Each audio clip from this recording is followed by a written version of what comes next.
Hi, I'm Tiffany, and welcome to Yoga Girls Club, an ever-expanding community for us. Today we are making a mala, so you'll probably have to visit your local bead store or order your supplies online. Mala means garland. Garlands are round, and they begin where they end and end where they begin. Garlands cross cultures and can be made of flowers and leaves, anything really that can be strung and is used to decorate. Whatever they are made of, garlands are a circle with a center that connects us to something greater than us, the center that is in all of us. There is an old Chinese saying that there's this invisible red thread that connects each of us to all of the people who have been, currently are, and will ever be important in our lives. And this red thread can stretch and twist and bend, but it will never break. So I usually use red cord. Get the kind that comes with a needle already attached, which makes it easier to string your beads. You'll need 27 beads that are all the same size, about the size of a pea. Choose a color that speaks to you, a color that makes you feel strong when you look at it. Feel free every time you see it, that if you're feeling heavy, it makes you feel light. We'll also need a guru bead, and it's made of two parts. There's a round bead with 3 holes, and then a cone-shaped bead with 1 hole.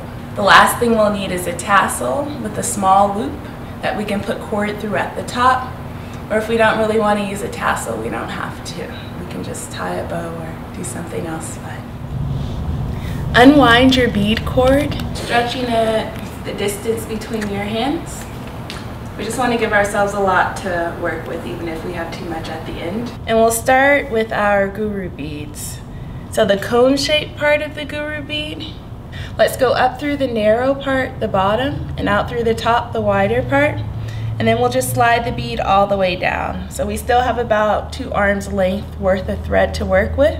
And then we'll put on the round guru bead with 3 holes. And there's a middle hole and then 2 side holes. And we'll go up through the middle and out of one of the sides. Don't worry about the 3rd hole now. And here you might have to bend and angle your needle a little bit, just because it's a sharp angle from the middle hole out through the side. And then we'll pull this all the way down to meet the cone-shaped bead. And we'll just continue this with the beads that are the same size, wrapping thread over fingers, crossing it over itself, and then threading the needle through. Then again, leave the knot loose. Then start to wiggle the knot toward the bead.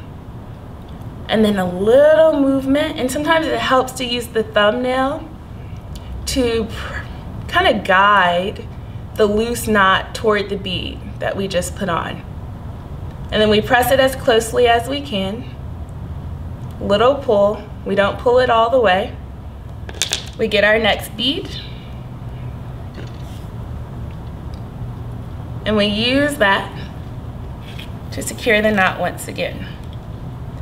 So we'll do this for all 27 of our beads. There we go. 27 beads strung with a circular guru bead and the cone-shaped bead. So the 3rd hole that we left open of the guru bead, we'll go back through that. We go through the open hole, and then again curve the needle so that we can angle it down through our center hole. Pull it all the way through. And then if you still have the whatever your cord came attached to on, go ahead and take the cord all the way off, or if you have a lot of cord left, we'll cut our tail here away from whatever it was on. So I pretty much used the whole cord, and that left me with about like 2 finger lengths of thread. You want about the length of your middle finger at least, or a little bit longer just in case.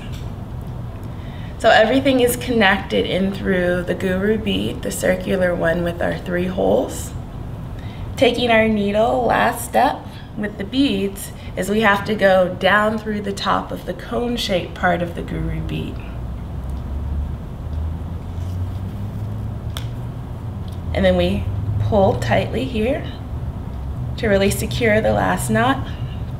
And this is basically how it looks, our mala. And we've really just circled back to where we begin, with our ends of our thread ending up side by side. The tassel has a little loop. We thread our needle through, pull it all the way, and then tassel nestles right underneath the cone-shaped bead. And here we would just take the two ends of our thread and tie a knot.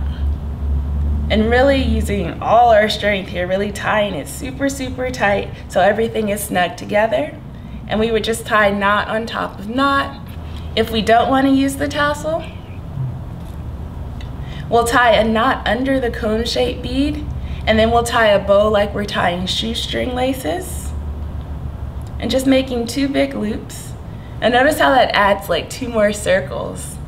And it's kind of cool that these two circles could symbolize two more chances you give yourself, or two more chances you give other people, or two more chances to try making this bracelet again, or whatever it is you need two more chances at. But with those loops, we'll double knot them, and then that becomes secure. And then whether we have the tassel or not, we cut the ends of our thread so that they're even. And we tied a lot of knots, so you can cut it pretty close, but do give yourself a little bit of wiggle room. And if you want to make it very secure, you can take glue and put a tiny dab on top of your last knot, just so it feels like it really isn't going anywhere.